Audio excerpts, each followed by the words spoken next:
Good evening, everybody. I think we can start. Yes, we can.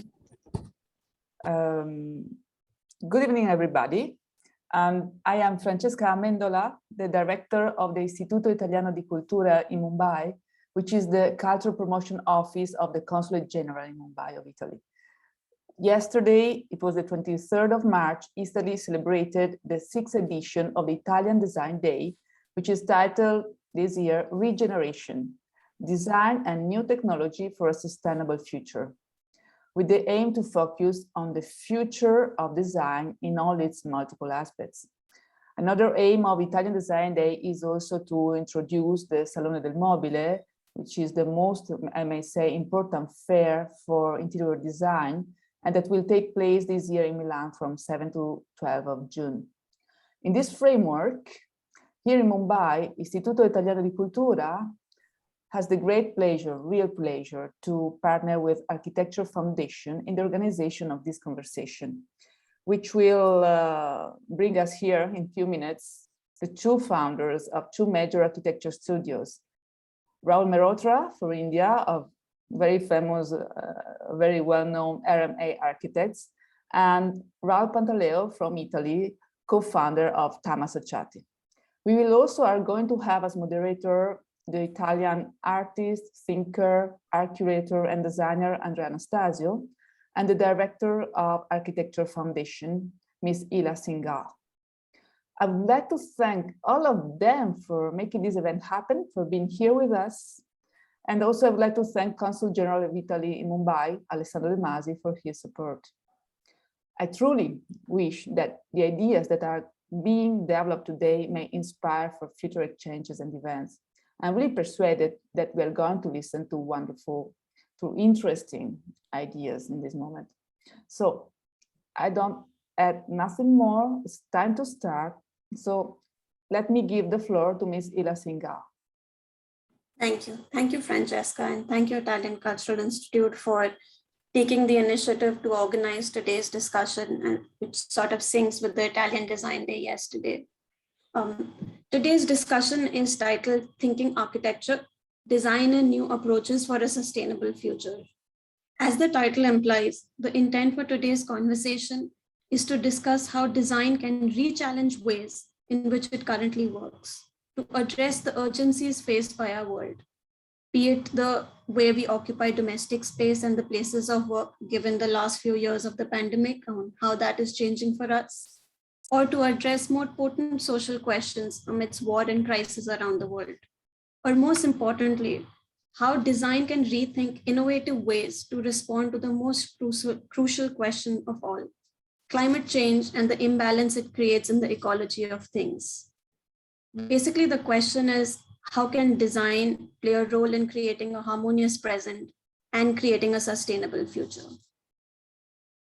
For the discussion today, like Francesca mentioned, we are joined by Rahul Pandalio of TAM Associati and Rahul Mehrotra of RMA Architects, who will each present works from their studio. And this will be followed by a panel discussion. And at the end of the discussion, we'd be happy to take some questions from the audience. So if there are any questions, please leave it in the chat box. And at the end of the panel discussion, we can take those. I would like to start by introducing both Raul and Rahul. Rahul Pandalio is an Italian architect and one of the co-founders of TAM Associati, a practice that specializes in impact design. TAM was born in Venice as an architectural research group in the late 1980s within the Utopica European Architects Network Association. TAM has its headquarters in Venice and offices in Trieste and Paris. Since 2019, Raul has been a professor at the Faculty of Architecture at Trieste. Some of the current and completed projects by the studio include the Salam Center for Cardiac Surgery for Emergency NGO in Sudan, which was also the 2013 winner of the Aga Khan Award for Architecture. Children's Surgery Center for Emergency NGO in Uganda with Renzo Piano. And the studio has also completed many healthcare buildings in Darfur, Sudan, Central African Republic, Sierra Leone, Rwanda, Afghanistan, Iraq, Kenya, Senegal, and Uganda. Thank you, Raul, for being with us today. I would also like to introduce Rahul Mehrotra from RMA Architects. Raul is the principal founder of RMA Architects. He divides his time between working in Mumbai and Boston and teaching at the Graduate School of Design at Harvard University, where he is professor of urban design and planning, and the John T. Dunlop Professor in Housing and Urbanization. RMA Architects was founded in 1990 and has designed and executed projects including government and private institutions, corporate workplaces, private homes, and unsolicited projects in the city of Mumbai, driven by the firm's commitment to advocacy. Rahul's most recent books are titled Working in Mumbai and Kinetic City and Other Essays. The former a reflection on his practice through its association with the city of Mumbai, and the second book presents Rahul's writings over the last 30 years and illustrates his long-term engagement with urbanism in India. Thank you again, Rahul, for joining us. And Raul, would you like to go ahead and start? I hope I'm pronouncing it correct and there's no confusion. Thank you very much. So now Raul and Raul, it's difficult. So I will share my screen.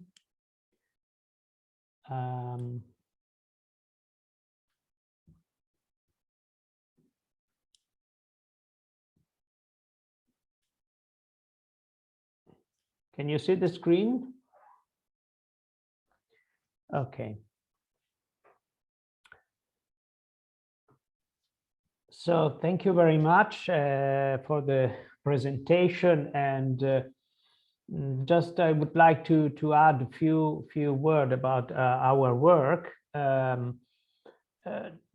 We have been working for the last 25 years in what is called impact design. We were calling it before social design. Now it's changing, but so design that has impact in the most pressing social and environmental challenges. So as you can see from this map that is showing the poverty in the world, we have been working in the most critical area in the world, especially in Africa, as it was mentioned before, for healthcare facility mainly. So we tackled the problem of poverty and war, and it has been somehow an experience that in this moment of global crisis, because of COVID, because of pandemic, because of, dramatic situation of war in Europe, I think is teaching us a lot to think about a possible new approach. I would say an approach that is overtaking the consumistic approach we have in the Western country right now. So, sorry, why it's not going ahead?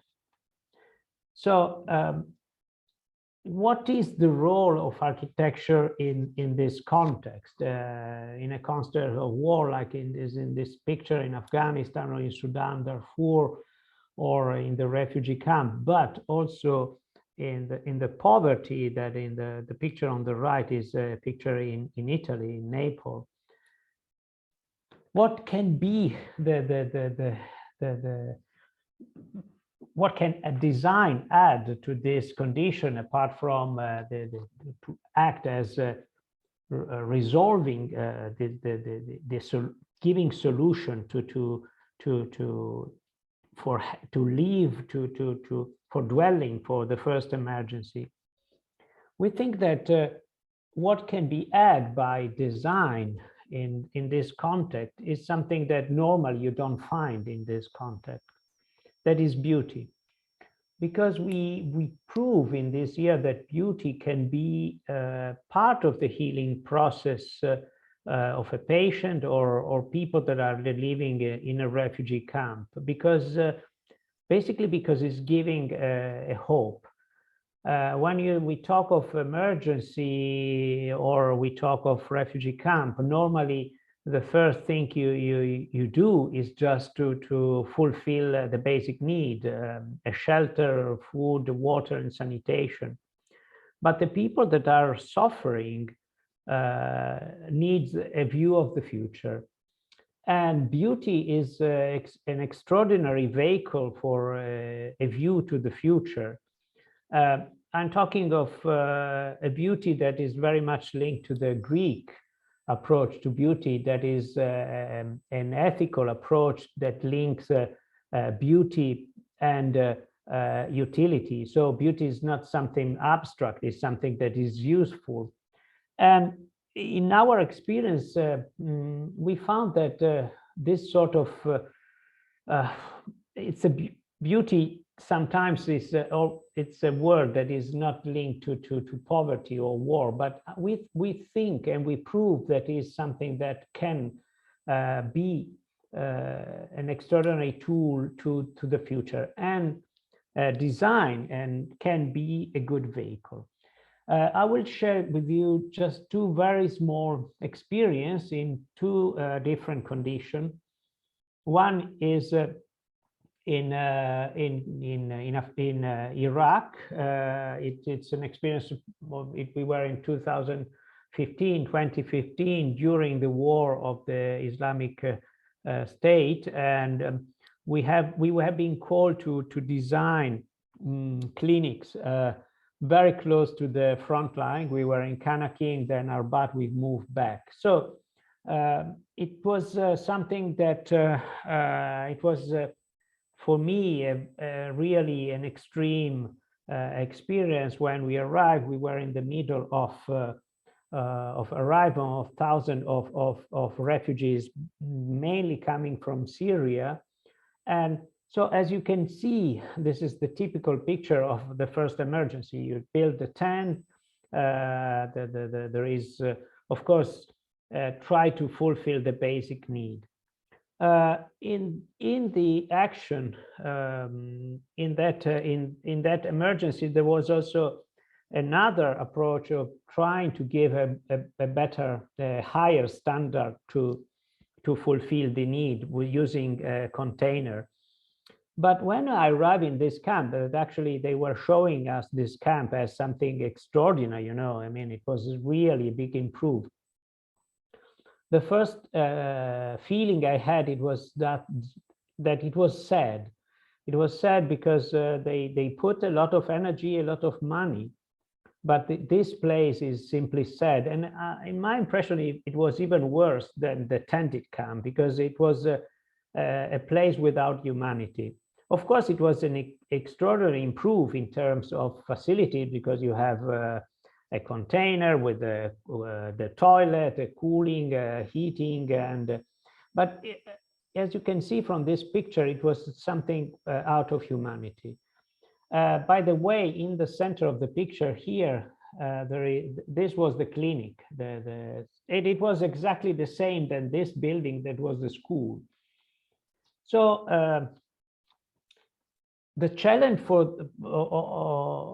of this project was to use the same modules, because we were called to use the standard modules that were allowed in the camp, with the same budget, the same time schedule, and try to create a human space. So try to improve this approach, that it was a very utilitaristic approach, putting some humanity through design. So using the standard module, we start to get all the drawing of the module, and this is very interesting.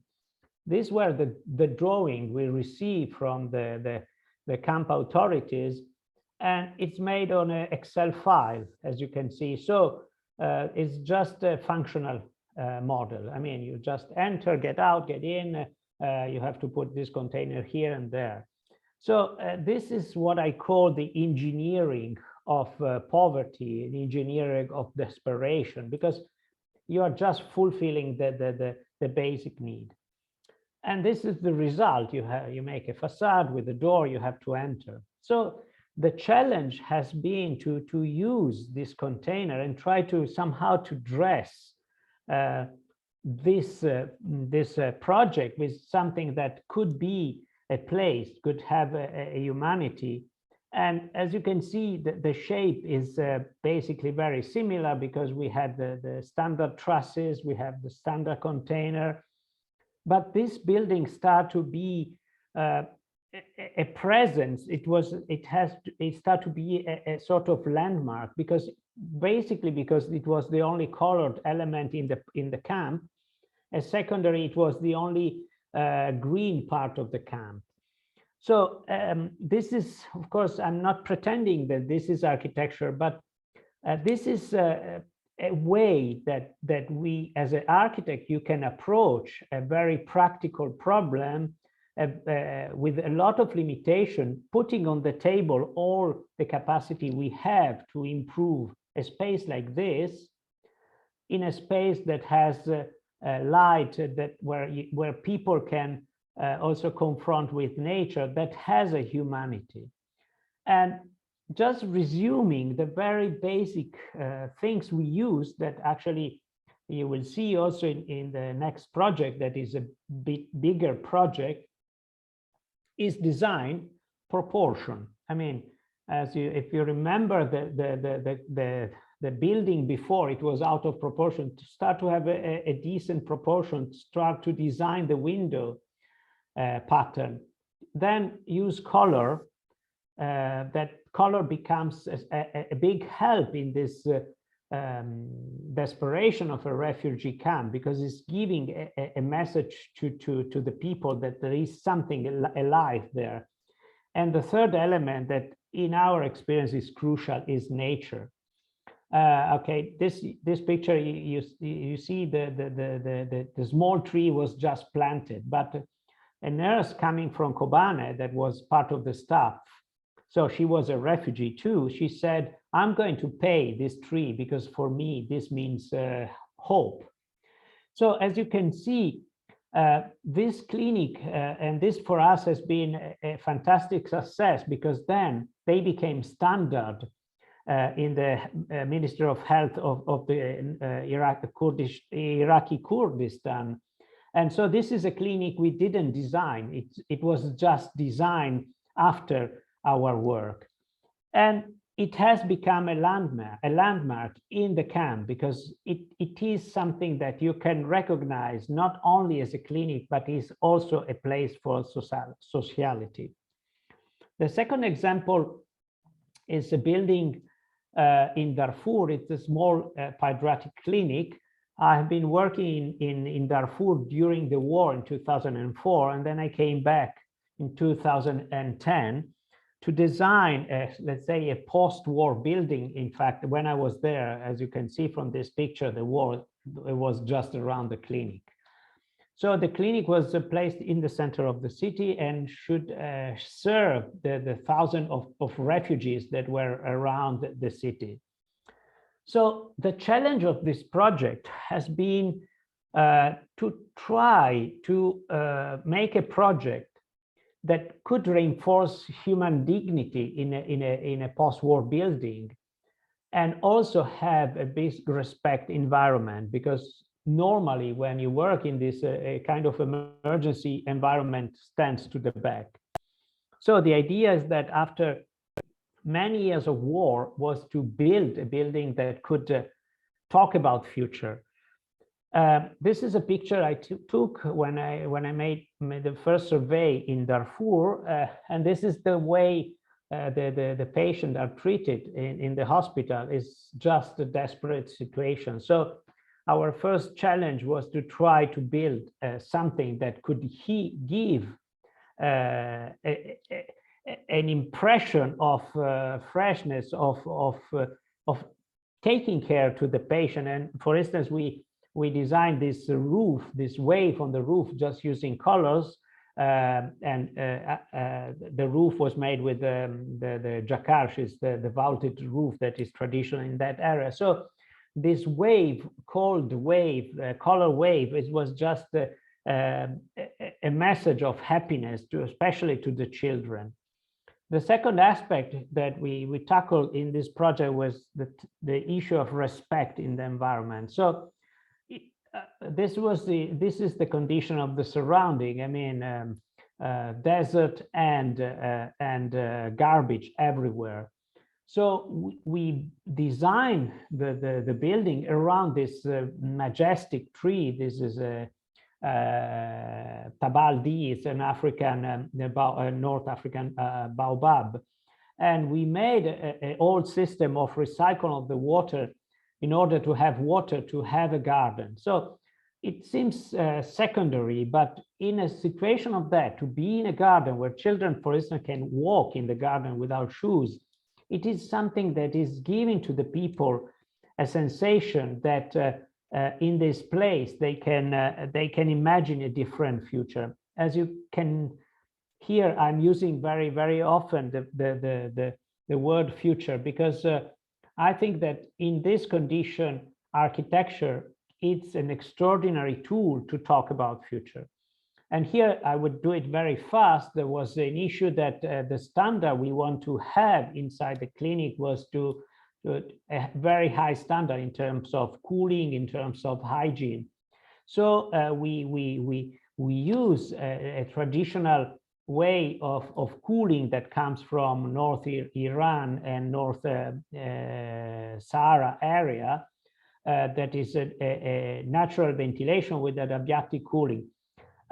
I just go fast, but the idea was to have a very good climate inside the building, minimize the electrical consumption. So the result has been that we could cool 800 square meters with only 6 kilowatt and have a big resilience in terms of functionality, because in absence of electricity, we could cool the building just with natural ventilation.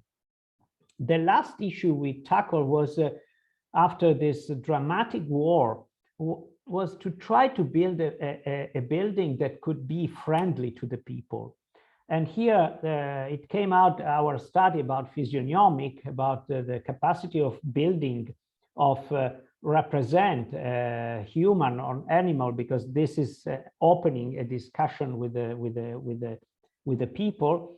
And while we are designing the wind tower, we found that it could look like the Sphinx, that is a famous a symbolic element in Sudan. So it is something that is creating a link to the history and the background.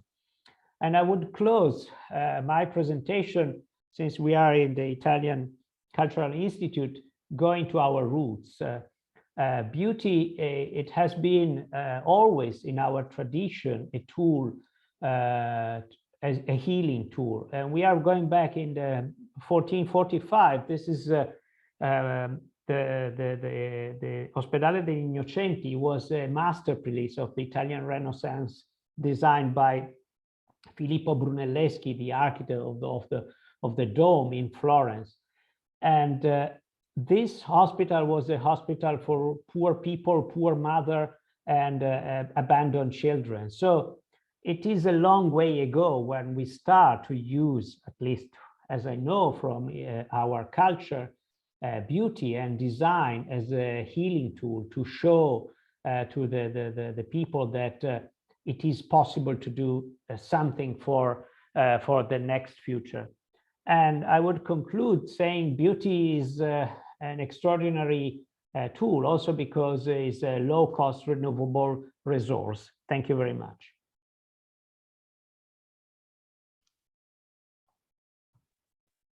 Thank you, Raul. Raul, would you like to go next? Yes, I would.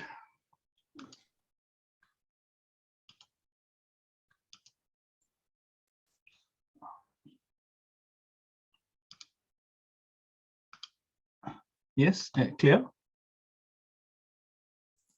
Yeah. Okay. So thank you, Raul, very much, and thank you for this invitation, Francesca and Ila. So, you know, I think that was very interesting, Raul, what you presented, but also moving, as always. I think I enjoy your work for that reason. You used the word context, which was very important, and that's what I'm going to kind of build on. You said context and beauty. But I think your reading of the context, even to create that intervention of beauty, was an important starting point. So I'm going to take on the question of context and, show with 3 or 4 projects where we have attempted to complicate our reading of the context. And so, as architects, this idea of the context is something we have traditionally understood as the broader physical environment of a given site or a location of our intervention. And this sort of comprehension of the site is extended often through wider parameters such as climate, culture, and for people who are more ambitious, embedded histories in a site. But is this reading potent and dynamic enough for designers to understand the world in which they intervene? If not, how does an architect construct the appropriate narratives, in a sense, for the production of the built environment? And I think, Raul, what you showed us in your work was those particular readings which allowed you to pick up the problem in a particular way, to identify it, even the touch of the garden. It's very much a contextual intervention and a reading of the context. And so then how does one complicate it? And a colleague of mine, Neil Brenner, often talked about this as what he called the context of the context. And it's a proposition where you nestle the context in its context, right? So in terms of the reading. So that's what I think I got out of your work also, of how you took a specific context, but understood many broader problems that helped you nuance a productive reading of that site of intervention. So these are meta-narratives that clarify the context in which the context of the operation of our site is situated. And so these become instruments, in a sense, to imagine a precise range of potential interventions for architects, other design professionals. This then is the space where I believe design intersects with broader social, political, economic, and cultural components of the landscape. And it's through this reading, I believe, of the context, or the context in its context, lies at the intersection. I think what lies here at the intersection between the sensual, that is, I think, beauty, and the political, as well as between forms of design and societal culture. So this is where you can create those intersections, which is, I think, what, for me, your projects really display. And this is where a productive overlap between also what we call our spheres of concern and our spheres of influence might also occur, that intersection. As architects, we are concerned and aware of many issues, from societal problems to planetary scale, ranging from poverty, public health, urban violence, climate change, many of which you also touched upon. But more often than not, our sphere of influence does not allow us to empower or to address any of these issues in a tangible manner. And across design professions, the frustration is tied to our attempts to engage in these problems and not be able to deliver. And so that's why, again, I think your projects are very important for that reason, because you take these broader concerns, but also make them land as architectural interventions that address this question of the context. And we also discover here that through the context of the context as a reading, the spheres of concern and spheres of influence begin to intersect and actually nourish each other. So most importantly, I think many of these narratives illuminate the narrow circumscription of the architect's territory of operating in a kind of business as usual model of practice, which again, I think you've addressed in the way you change it. And I think it's through this broader scoping and ambition that we can have a much greater reach. So I'm going to run you through 4 projects where I think we confronted this idea and kind of complicated how we could read the context. And really, I think a primary thing here is this notion that there are no absolute solutions. We are designing continuously for transitions, whether it's refugee camps in the way you've made interventions, but also other sorts of buildings. We have to be more open-minded with a kind of transitionary imagination of design. And so if you even start at the biggest scale, which is, national or territorial, the question of even what is urban is no longer a static kind of definition. It's one that is in transition. And some of the research we've been doing in trying to read this context that we work in is look at, I mean, this is just a fragment, but look at what is happening in a place like India. And I think for me, what has become very important is really it's the locations of transitions that we have to address many of our solutions, because it's not where we are focusing our intellectual capacity, the mega cities, where we are going to find the solutions for habitation in India. And so these are what we are calling transitioning settlements. These are settlements that are not urban, that are not rural, but they're beginning to do something. So if one takes that reading, we did a project outside Jaipur, which is in Rajasthan, which is a housing, low-cost housing project, which includes mahouts and elephants. But besides many aspects of the project, here what I want to really highlight is that reading of the context, which is how it's situated within a kind of transitionary landscape, and what that might mean in how one works at this middle landscape of a site of maybe 20 or 25 acres and creates a kind of habitat. And here, because it was a multi-species kind of project, the intersection between animals and human beings, that was the site, that's how they used to live. It was really premised on the challenge of having water in a desert climate for elephants. So that was one of the readings of the physical context and the challenges, and how could one create a condition on a site which was otherwise barren in a really largely desert kind of climate, to create a system that would hold water, that would change the physical makeup of the context in the way you were describing with that little garden, is how with micro dams here one can create water bodies and begin to populate the site with species which make a habitation closer to a tropical climate, which is what those animals are really more used to. And so that's how a site plan was evolved, trying to take on the challenge at two levels. One is the challenge, or three levels. One is the challenge of imagining a settlement within these kind of transitioning settlements and what are the forces that stabilize it. The other is trying to create, is trying to work with nature in a way to create this interspecies habitat, workable in some ways, but also to take what is essentially a housing project for low-income people, but make it, a beautiful environment. And that is a kind of transformation that was affected from 2007 to 17, where what was just barren, that hill is the same hill that you see, was transformed with the use and management of water and green. And of course, even within the unit, one tried to modulate it in such a way that it wasn't just row housing, but it created clusters, it created a sense of community, and it created a habitat for very small homes, but through a series of courtyards and terraces, could be expanded as virtually very large homes. And if three families got on well together, then you had a mansion.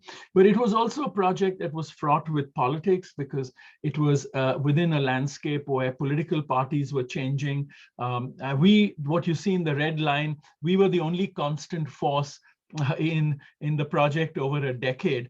And it made us really think about the role of the architect too, because the role of the architect in a project like this, in trying to set up a context where beauty and responses to the challenges the context presents can be resolved, is architecture really then becomes a bridge discipline. It becomes a negotiating kind of framework within which more powerful forces like politicians can be brought on the table with the ordinary folks, in this case, very low income mahouts who don't earn very much and have to look after these elephants, and to also to try to represent the needs of another species. And so again, if one makes these readings of the context complicated, and I say complicated in a positive way, then our task, I think, is about how one can resolve these contestations. And so that's when we nestle the context, which is the site literally, within a broader context.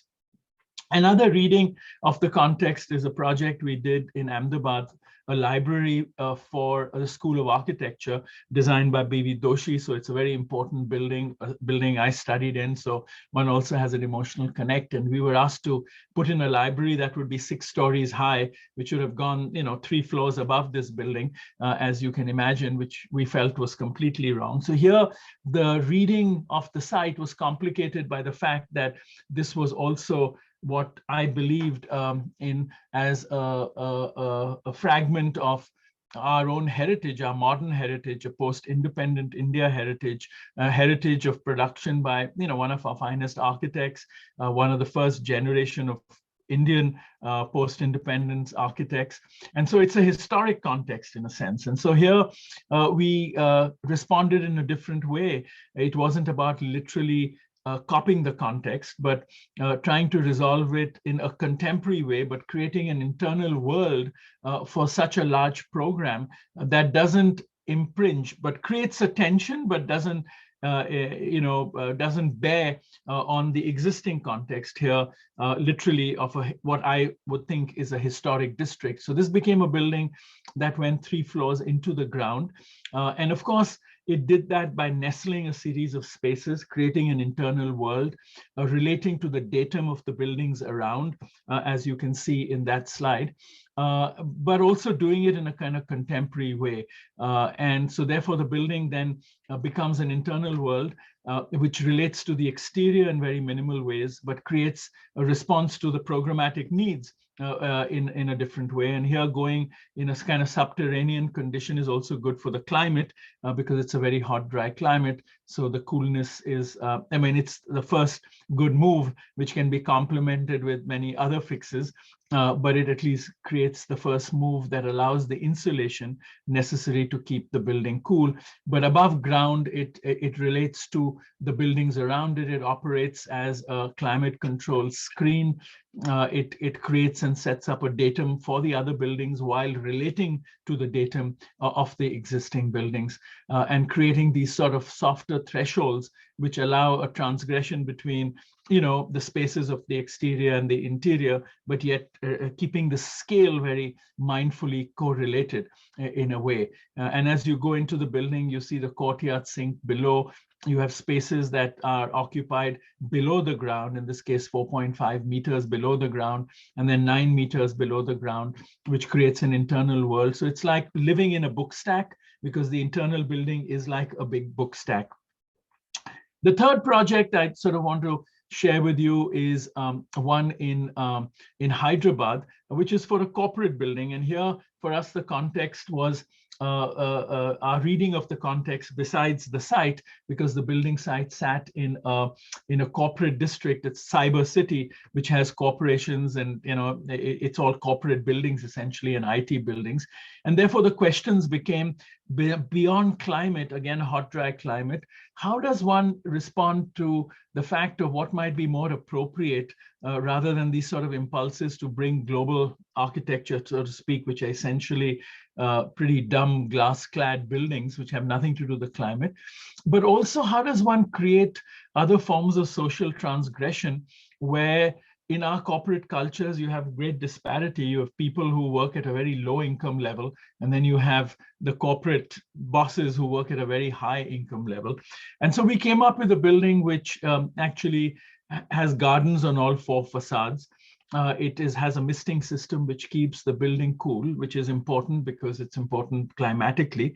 It has, of course, an internal world which allows social mobility, social interactions, between different people in the corporation itself. It's for a company that does infrastructure. It, of course, responds to climate, as I sort of mentioned, but it allows this kind of social transgression, which is, the poorest paid, who are the gardeners, who otherwise would be segregated on a lawn, but here they walk free in the building and can make eye contact with their bosses. And so you have a visual transgression, which I believe is important for any form of empathy too. And here, in a funny way, the image of the building depends on the poorest paid in that corporation, and therefore they have much greater dignity and respect. And that is evident from all the feedback we've got from people who work there, etc. This building is over 10 or 12 years old now, but has matured, I think, in that way, which allows a kind of coexistence of even classes, let's say, within a corporate structure such as this. And that's how it sits in its context. And then I'm going to just end with this last project, which is a completely different end of the spectrum in terms of a wicked problem, which is the question of sanitation. And, do we get involved in projects like this? Of course we should be. I mean, Raul just showed us even more difficult and wicked problems. And this is one of the largest problems in India, which is about sanitation. And of course, here, one has to also discern the context, and one sometimes fails, and I'm going to show you an example of a failure. And here the context is, of course, a national one, because it has to do with inadequacies which are related to questions of poverty and income. So this is a book in itself. I'm just showing you a fragment which begins to understand all of this and then distill the statistics from that down to the city. And, when we talk about transitionary settlements that I was talking to you when I started the presentation, it's important to recognize and understand this, because one of the characteristics of these transitioning settlements is that they don't have these forms of infrastructure. And therefore, that is also the broader context to address. And so it's a question of how you make these transitions before you make transformations. And so before we aspire, as we are doing politically, to have a toilet for every home, we have to focus on community toilets, because you can't possibly get a toilet in every home there. And this is unfortunately what is happening in terms of design. So we took this as a problem with an NGO called Spark, who we work closely with. In fact, they invited us to help address this problem. And we came up with a prototype for what a toilet would be, but we always imagined it as a sanitation hub, not a community toilet. But I think we didn't go far enough on that. And in this case, it was men and women separated for reasons of safety. But we also introduced the caretaker's house on top with a community space and then solar panels to get it off the grid. And, maybe we were too simplistic. Maybe we hadn't understood the context quite well. It got built, it got successfully used, it became a social space, but it failed for various reasons of the politics internally, which we didn't have a grapple on, etc. And, learn from Beckett, which is ever tried, ever failed, no matter, try again, fail better. So negotiating with ambition, the context and the way Raul showed us with his project also sometimes has inherent failure. And I think we then went back to the drawing board and tried to understand the context a little more. And we tried to understand the broader ecology in which sanitation is being delivered in India. And for me, this is important because this is how you do understand the context of the context. It is a lot of work to understand it. And sometimes you get it right, sometimes you get it wrong. And we've not successfully implemented anything, but we've been making projects based on now a much finer understanding of how we could even dissipate what is a community toilet much more into what might be a community sanitation hub, and how it might finally have the same dignity as a temple and be across the square from the temple. And this research is now leading to creating a document here, which we've done with the Architecture Foundation. Ila, who's here, has been very instrumental in this, in imagining a kind of sanitation hub and what that might mean, where the community toilet is only one component of a broader understanding of what might be a piece of infrastructure that might deliver on all of this and address these questions of other forms of inequity. And is that possible through design? This is something that we are very much working on. And so really, I mean, here, the question of sanitation needs an answer that acknowledges location. Of course, location is important, that's the context, but it's not enough, because one has to also look at the broader complexities within which that context is situated. And therefore, emblematically looking at the context of the context and the context simultaneously is, I believe, a very critical challenge for us, because I think it's through this sort of broader scoping of the problem, designers can potentially have a far more far-reaching impact on progressive social impact beyond the immediate site of our projects, which is sometimes actually a limitation. And so just in summary, I would just say context does matter. And of course, beauty in context matters too. And I think in some ways, that's where I think Raul and our concerns, I hope, intersect. So thank you. Thank you, Rahul. And thank you, Raul. I mean, thank you for both those presentations. I think something that comes up from both is, in some way, you're trying to set up a value system for architectural design. in some way expanding what really the scope of a project can be beyond just the brief that is given, opening it through site, opening it through understanding local communities, but also Rahul talking about equity and the access that everyone has to good design and beauty. And, Rahul, you talk about, I mean, I know the sanitation projects, so I know that, it comes out of more of a sphere of concern. And in some way, it is an interest that, that you, Architecture Foundation, of course, GST and Lakshmi Mittal Institute have, and together collaboratively, they've kind of identified this issue and looked at the way that you can issue this problem. So, I mean, in some way, I think it's really interesting that both of you are setting up some sort of values to what architectural design or architecture can do for a certain project. So thank you so much. For the panel discussion, we're joined by Andres Anastasio. I will just introduce Andrea. Andres was born in Rome and lives between Italy and India. After training in Oriental studies and philosophy, he embarked on numerous collaborative projects as a designer, a field in which he still works, for Artemide, Denise, Foscarni, and Memphis, before moving to India in 1991. Alongside his professional activity, he devotes his time to his artistic practice.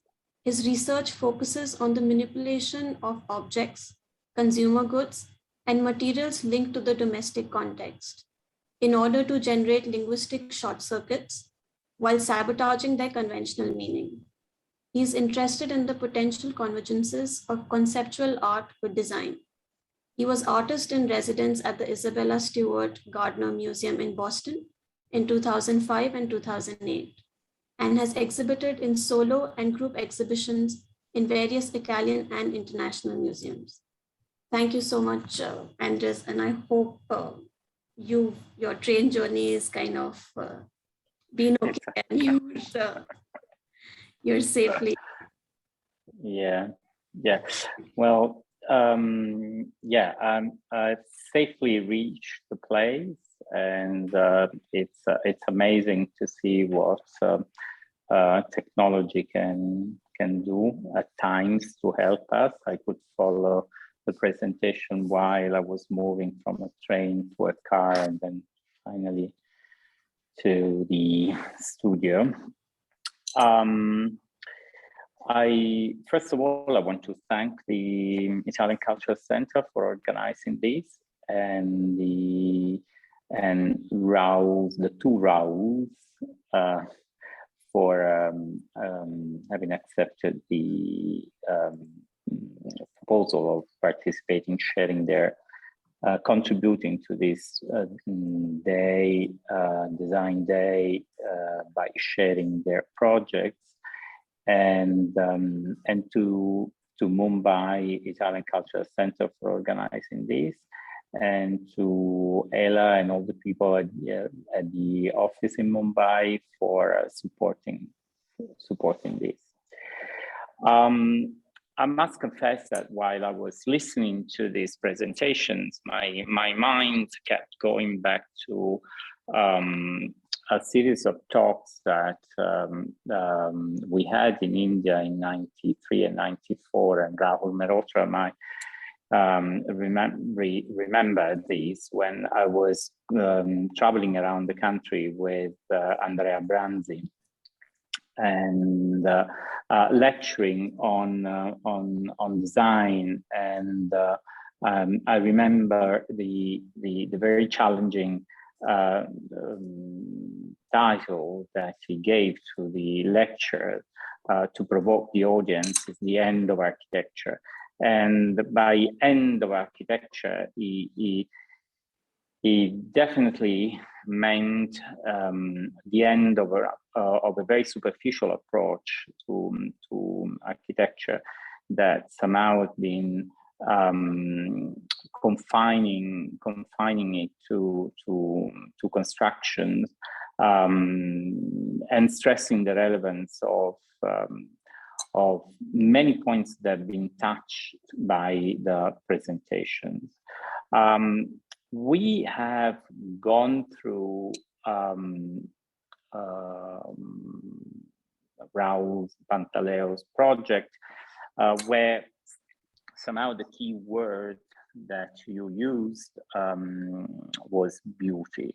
And you know, it's quite a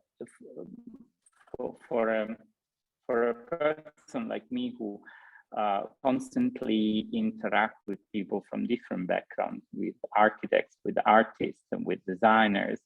The word beauty is very, very challenging. It's a very uncomfortable word, and I find that it's beautiful that you're giving us an opportunity to understand what beauty can be in the contemporary world, and how we can somehow share an idea of beauty which is ethical again, as you stressed the word beauty. In the ancient and Greek meaning of it meant also utility in a very ethical way, you know. Because utility is another word that in consumer goods society has been loaded with meaning which are quite controversial. I love the fact that we can talk about architecture, avoiding talking about technical aspects of architecture. More than you showed building, actually, both of you, but the most powerful thing I feel that has been shared with the audience is the idea of care. So this profound urgence of caring, and how caring can be given can be brought up. You know? Like you talked about beauty in a sense that somehow managed to convey the feeling of harmony.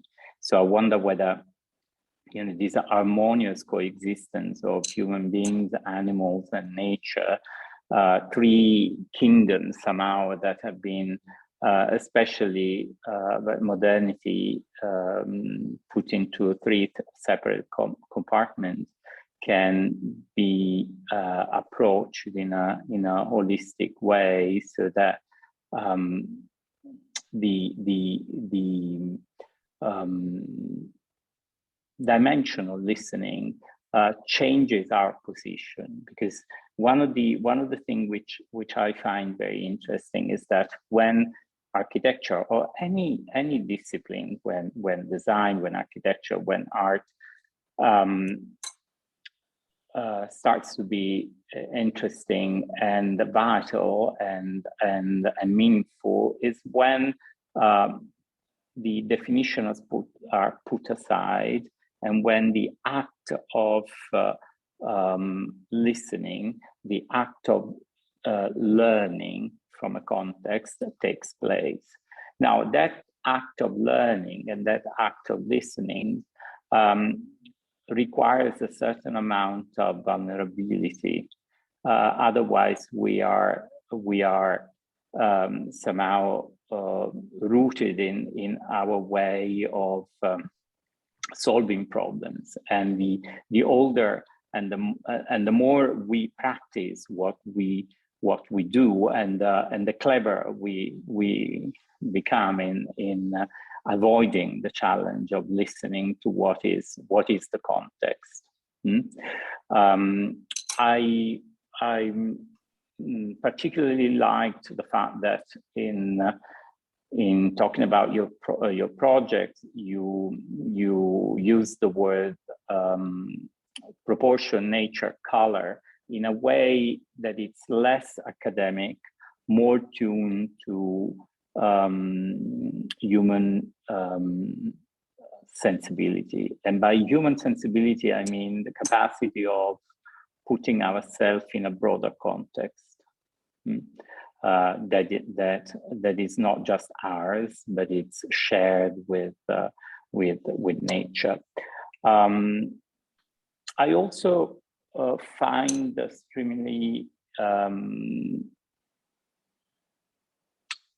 important the fact that you showed and you shared projects that deal with emergency.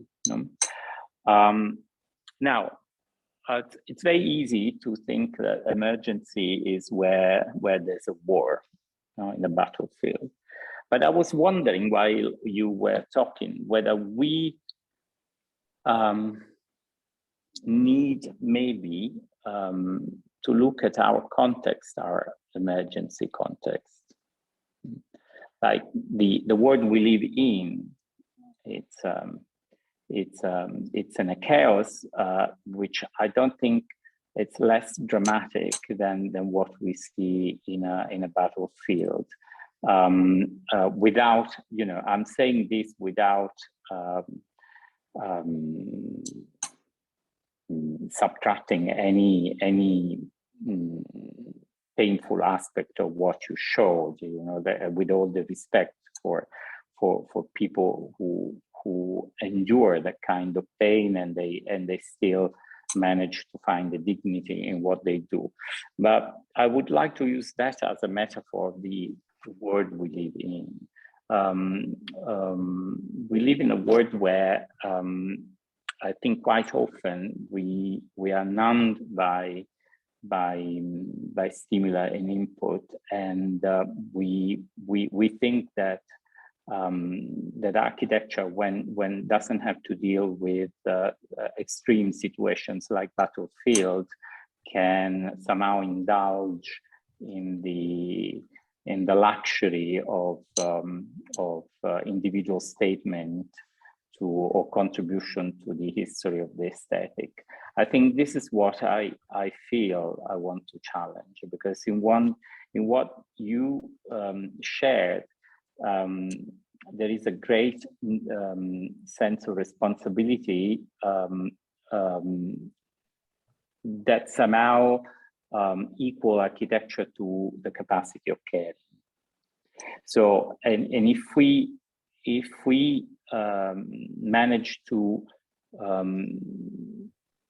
take that sensibility, that approach to other contexts, then maybe we have found a more humane and a more sane way of dealing with our daily life. Moving to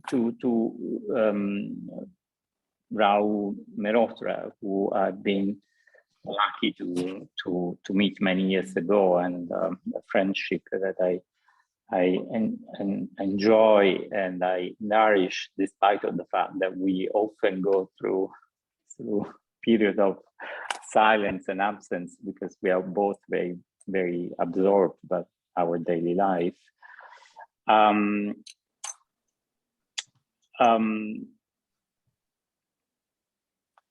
I love the fact that the emphasis was on what basically is the backstage of the capacity of listening, which is the context within the context. I think as postmodern human beings, we have understood also how difficult it is to deconstruct the cultural habits we have been nurtured by, and how difficult it is to step out of our way of decoding reality. Listening somehow has to go through a stage in which we detox. We go through a process of detox by allowing those conditioning to surface the process, and then the capacity of understanding where things are going wrong. I love the fact that you used you said maybe we didn't have enough time or space to inquire, and I think this is another thing that we have to somehow find space to share, understanding the value of time in a world and in a capitalistic economy where time has been reduced to a very superficial and monetarized dimension. How do we find time to tune to the challenge of the context? And how can we, in the process of listening to the context, detox and deconstruct our own conditioning? Because the non-harmonious dimension is not only outside, it's within. And how do we find the strength to refresh at the end of a project and starting to tune to a new context, a new project? How do we go through that? I would be very happy to see the school or university students going through this process of inquiring and challenging the very definition of what we mean by that word, by project, by architecture. So to hand this kind of free thought around what you have shared with us, I would definitely stress the fact that personally, I take with me the words of beauty in the sense of harmony. Beauty definitely not in the sense of good taste, but beauty liberated from taste and taken to a dimension of harmonious understanding of the context. And the context as a dynamic process, because even when we use words, we have this tendency of solidifying things, and to be capable of moving in the process of understanding the context is one of the things that I would somehow stress, and that I would carry with me through from this journey of listening to what you shared with us. And maybe the negotiation and the negotiating force that architecture can have can start taking roots in our capacity of negotiating with our own solid heritage that somehow make the listening very difficult. I hope I managed to share what.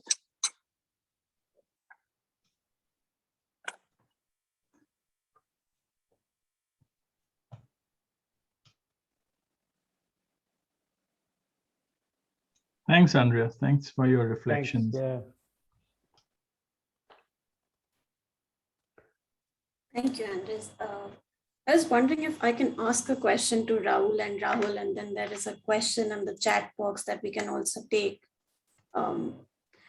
So going back to the question of, even what Andres was talking about, I see it all as in some sense an ethics, that has to be set for practice, the value system of the practice, where you sort of realize that design can play a larger role than just, responding to the brief.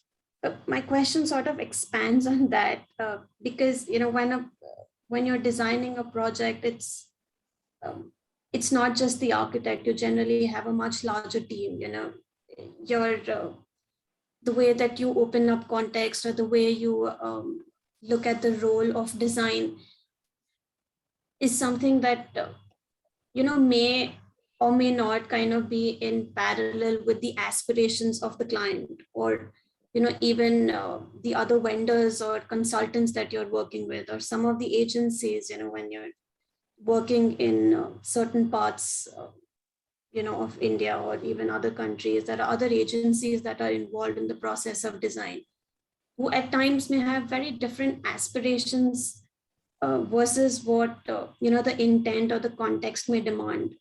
I was wondering if Rahul or Raul, either one of you can talk about how do you mitigate between those multiple actors and get them to work in the same value system that you identify within those projects. Raul, you want to go? Yeah. Yeah, I would just add one point to Andrea's comments. I think, my experience has been somehow a primitive experience. When you get to such an extreme point, you are completely naked, you are there. You have to do something. And I have the privilege to be in that condition as an architect, just to do something. Then everything looks so obvious, because it's obvious to have a building that is colored, because in a gray, desperate situation, it's much better. There's nothing, it is interesting, this extreme condition, and I totally agree that we have to embed in our attitude, also in our Western context, this attitude of, let's say, a sort of primitivism, where you are open there to get what is coming from outside. Yeah, I totally agree with the approach of the context. The context is something just where you open your heart, you are there. And you are there as a human being. It is somehow that you are participating. It's not a technique of participating of the stickers. You are there, And the only thing you can do as a human being is the action. You can just do things. And so you are naked in front of this, and you are just, of course, you are coming with your background, with your culture. I mean, I'm an Italian architect, and everybody can see it, my background. But what has been very interesting then, this does make any value, because what you do is try to get linked to this context, to these people, to that reality, and you are linked just on a human point of view. So in this society where we are living, that is overlap of layers, of cultural layers, social, economic layers, then it's just a straightforward approach. You are just there and do things. So, and this is my understanding that of that reality that I'm bringing back in this way back to Western country, let's say, to Western Europe, just saying, yes, this could be a way to approach this complexity that where we are desperate somehow because we don't know how to deal with. So I think that the presentation of today, the work of the two Rauls, my work and Raul work, are somehow trying to give a line to this. I would say just straightforward approach to do things, because when you do things, you have to link with the context. There's nothing to do because you are there. Your body is there, your soul is there, your heart is there. How can you do it in a different way? So this is somehow something that we have to learn, that I think that is important to see the extreme condition, to understand what can be a new approach to our extreme condition that luckily, hopefully, are not that kind of extreme condition. But it's a way of deconstructing our reality, that is in our brain, also as architect, just to do things because it's natural to do it. And to answer to Ella, it is very difficult, but I'm just talking of my experience. You know, the big players are just interested in money. You know, as far as you get in the budget, it's fine. If you make something sustainable in the budget, it's okay. If you make something sustainable and beautiful, or let's say beautiful like that in the budget, it's fine. So I think that there is an extraordinary power in the ethic of the budget, you know, because if you have 100, you must be very good in doing the 100 better than how it's made normally, you know. And that for me has been an extraordinary challenge in the project in Iraq, because it was a really an ordinary, horrible project. And I mean, it's not a beautiful building, our building, I don't care this, but I saw, because I was there, people were happy. They saw that there was care in that. So the confrontation with the surrounding in terms of the players, the big players are just talking of money. So the trick right now in the future is to use the same resources and prove that it's possible to do something human with that resources, because otherwise we will always be linked and banned by the budget. You know, there is no budget to do this. No, I proved that it is possible to do. And I love the facade of Rahul, the other Rahul, where the poor people are taken care of. So you prove that you can make maintenance and give dignity within that horrible budget. It is always, I mean, budget is always the problem. There is no money for doing things. Yeah, we can prove that with good design, with good architect, with the new generation of architect, we can prove that it's possible to do this. I hope I answer. You're on mute, Ila. You want me to also respond to that quickly? Yes, please. Yeah. No, I just want to extend what was said. And I think another way to put what Raul put was that, you know, I mean, as we get more, let me say, I'm using the word ambitious again, I hope with a positive kind of tinge to it, which is if we get more ambitious about defining and complicating the context. And I think Raul's right. If you're there, you're in the context. But the question is how you read it, who you include in the reading, how you expand that reading, how you complicate it again in a productive way. And the moment we do that, it also expands. So then the client is not the singular client, like when you're designing a house, someone comes and it's a very singular kind of relationship. But here you're negotiating the aspirations of many people and trying to find something that works all around, right? And so therefore, that's why I use the word bridge. The architect really becomes a bridge. You know, I often use this comparison that, you know, what is civil society? Civil society is that part of society, and all of us are included in civil society, that have the empathy for the grassroots, but have the wherewithal, the education, the confidence to negotiate with more powerful forces, right? So that is a bridge practice. Trade unions are part of civil society. That's what they do for labor they represent, right? And architects also, I think, have to take on that understanding, because then that implies a different form of practice. And I believe, you know, I think the projects that Raul showed us, it's, to me, a civil society intervention. It's more than the architect, where the architect is seeing themselves as part of that civil society, trying to make a bridge between people who have otherwise no representation, but also being able to have the confidence to negotiate with more powerful forces, the funding agencies. I mean, I'm sure Raul would have had to do that. We do that in our projects. I think that housing project I showed was all about that, because, you know, the Mahuts had no access to the chief minister. We had access to the chief minister, which means we could create a condition where all constituent members' aspirations are presented on an equal basis, right? And I think that then gives you, I think, relevant architecture. I don't want to use the word good architecture. It gives you perhaps relevant architecture.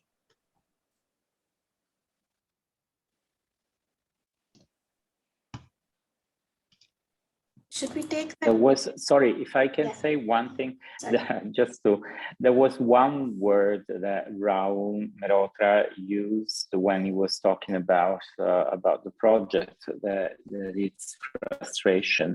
And I think it's a dimension that that architects and designers or whoever wants to open up to a process of listening and understanding goes through, because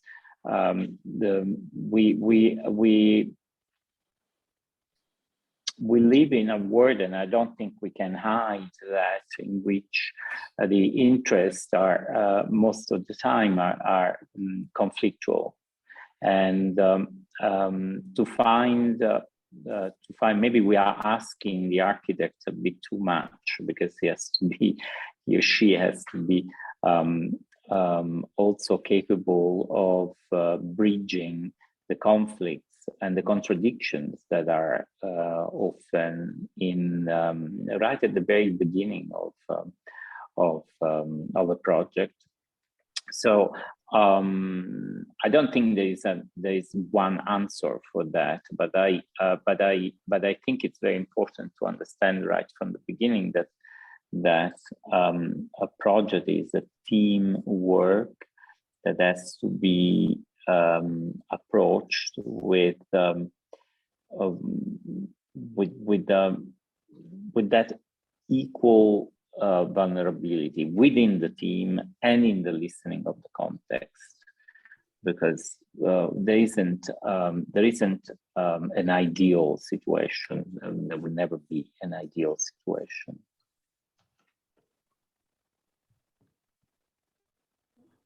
Should we just take the question from the chat box? There's one question from Bharat Sharma.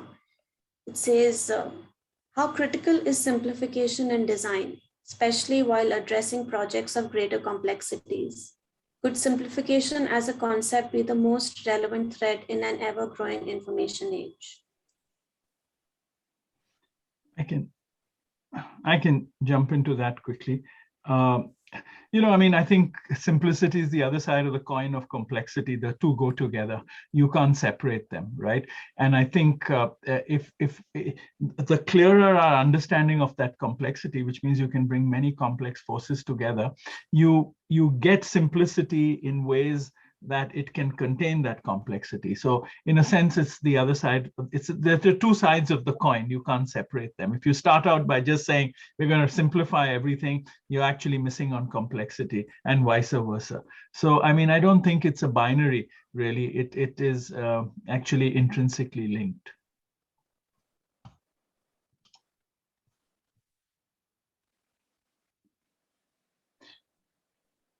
Raul? Hans Kote has asked a question. I can try to. Hans, I'm very, very good to see you on this conference. You're coming in from Norway, just so that I can announce it to everyone else. But no, I mean, I think that's a very good question, and you could add things to the word relevance, right? You could say social relevance, cultural relevance, but if you say relevant, it's broader. So at least the way one imagines using it is architecture that begins to reconcile many of those aspirations and forces. So, I could have said this is a socially relevant piece of architecture, or a culturally relevant, or an economically relevant. But I think when one describes it as relevant architecture, one hopes that it's a piece or an intervention that has resolved multiple such contestations and can resonate with constituencies looking at it through all those various lenses. I hope that sort of answers the question. Instead of good architecture, you said.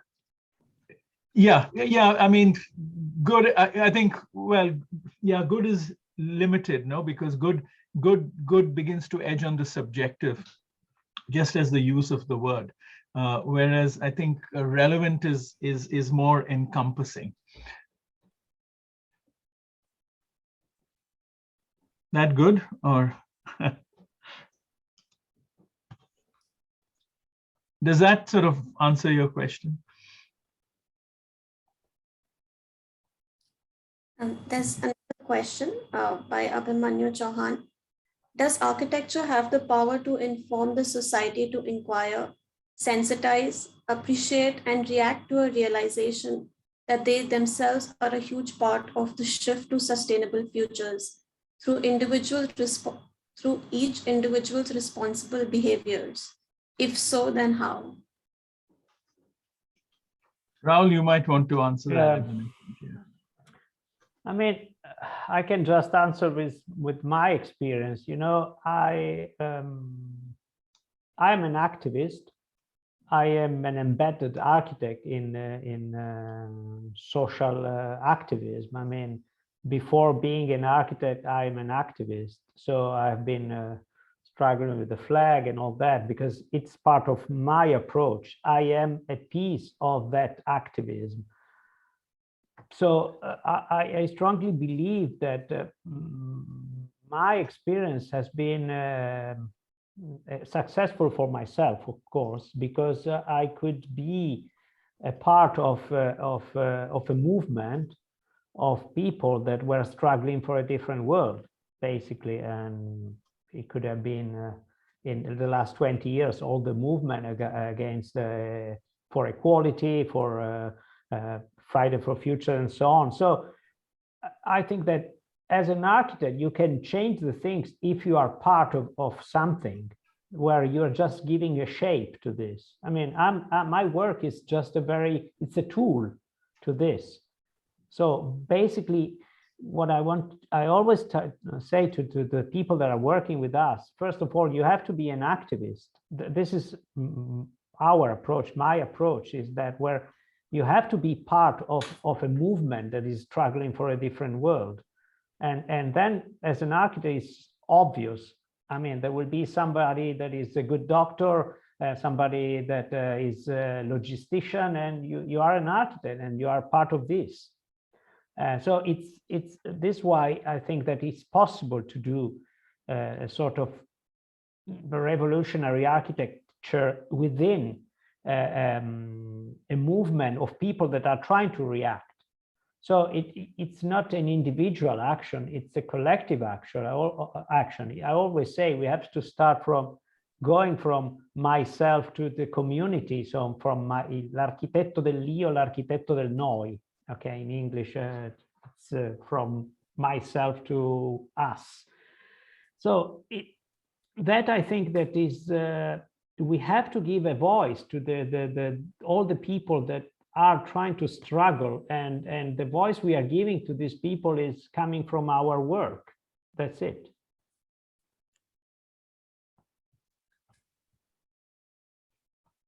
I'm always saying obvious thing because I think the world is much simpler than as we imagine.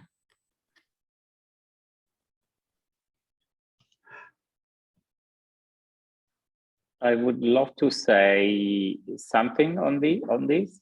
I think it's very important to understand this point is that the word is very complex, but the act of listening requires the understanding of what is simplicity. Simplicity is really tuning to the many different aspects that a context is trying to say, and of course there are no absolute answers. Also, understanding this also is very important. That one of the key elements in the contemporary reality is the transition. We really are in a continuous transition, and I think that looking for absolute, can be a big mistake, can be an obstacle to understanding the context. So I would definitely say that kind of activism that you were talking about is what the context demands, you know, and if we are capable of being just in one context, fully in one context, that's an absolute, you know, and in a dimension, in a world that is changing at a very high speed. Like a couple of months ago, I had these beautiful opportunities of engaging in a conversation with Franco Farinelli, who's one of the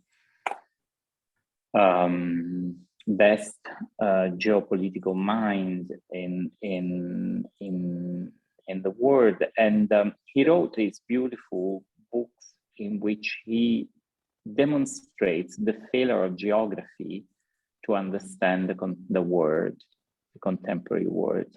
And he talks a lot about understanding the relevance of community to understand the complexity of the world. So maybe architecture can be a fantastic key to understand community and to build, to encourage the building of community in a world where geography by that obviously it means political geography has no role to play.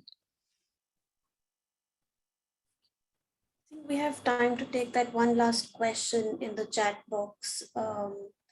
Do materials play an important role in comforting the people, especially vernacularly extracted materials? Also, do Indian architects in modern context rely too much on glass?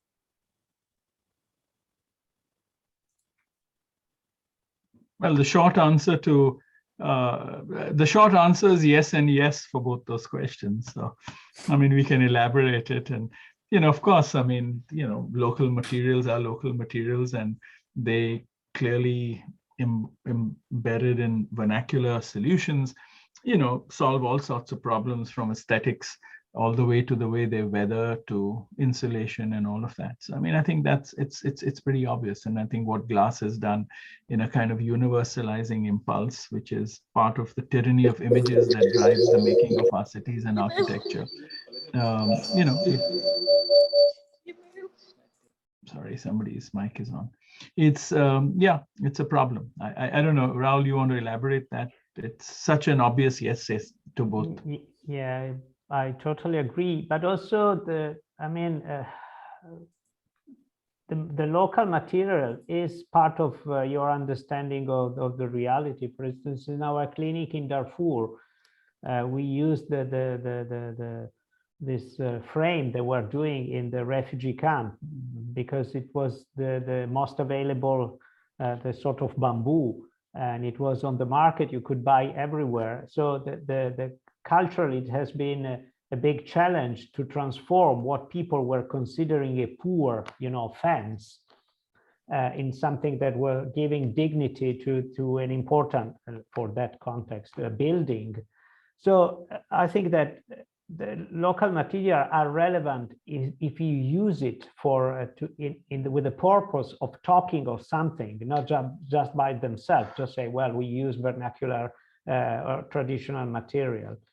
And about glass, I hate glass. So no, I'm joking, but I hate all this building high skyscraper with all their arrows, with natural ventilation that going up, that's just simply not true. So I think that that's it. This is marketing, greenwashing. So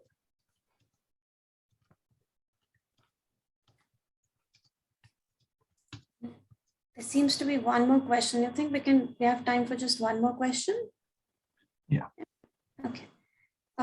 When working with community sensitive projects, to what extent are the communities involved in the design? Are interactive sessions part of this process?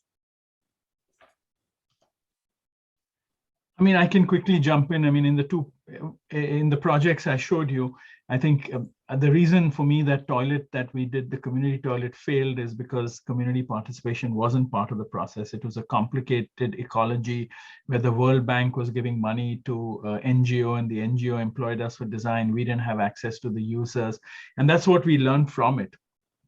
But in the housing project I showed, but also the library for CEPT University, community participation, of course, albeit completely different formations of community, were very integral parts of the project, because those were both that they were broader constituencies. In the office building, it was the client and, people who managed the corporation. So it was an easier definition of the client in some ways. And we had to expand who else's aspirations we wanted to include, in this case, the gardeners and others. But in the other two projects, it was very much part of the process. And for me, those projects gained a great deal from that. Now, community participation can take place in different ways. You have traditional community meetings and, their formats, but it can also take place in a host of formal ways. And I think that's where the role of the architect and how they reach out and connect different people. I mean, it's a more complex project, it's a more complex process than saying, okay, we all gather in the room and this is what the community have to tell us. It's much more complex than that. It's sometimes in small groups and sometimes in bigger groups and sometimes with different actors, so it's a very complex process. And I think we should be writing more about that, because community participation as a process has got very simplified within the disciplines of planning generally. And it's become also boxes to tick off as part of many processes. But I think, and that's why I prefer the term civil society, and I prefer architects and being part of civil society who are continuously negotiating between the grassroots and more powerful forces to bring people on the same table and to bring aspirations to be recognized by each other. So it's more complex, but yes, I think that would be my response to the question. Raul?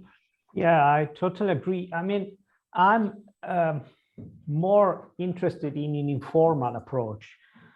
Sometimes, now community participation has become a sort of format, as in urban planning, but also in design, sustainable design. I think it's more approach as your approach to the project, because in my brain, the project can only be participated process. I mean, it for me, architecture, as I think architecture is something that can be only participated. However, it can be with the community organizing the meeting, can be just, I mean, in the refugee camp, I had just 15 days there. So I was sitting in the drinking a tea, trying to talk with people that were not talking my language. So it was more a participation. It's just your attitude to be there and try to understand as much as possible. Then, of course, for instance, in my experience, we had extraordinary experience working with anthropologists, where people that has a completely different approach to the understanding of society. But I strongly believe that informal participation is the best solution, and also because this is the only way. You just ask, like in the I always think about medieval time, where architecture was a participated process by the society. It was not making, you make the stickers, you ask, what is your approach to this building? And then you make the stickers. And I mean, of course, I'm not saying that this is fantastic, but it's something, participation starts from your brain to be a person that participating in this process. Thanks. Andrea, do you want to say something as some concluding comments that you may have? Well, just few words, because a lot of things and relevant things have been said already.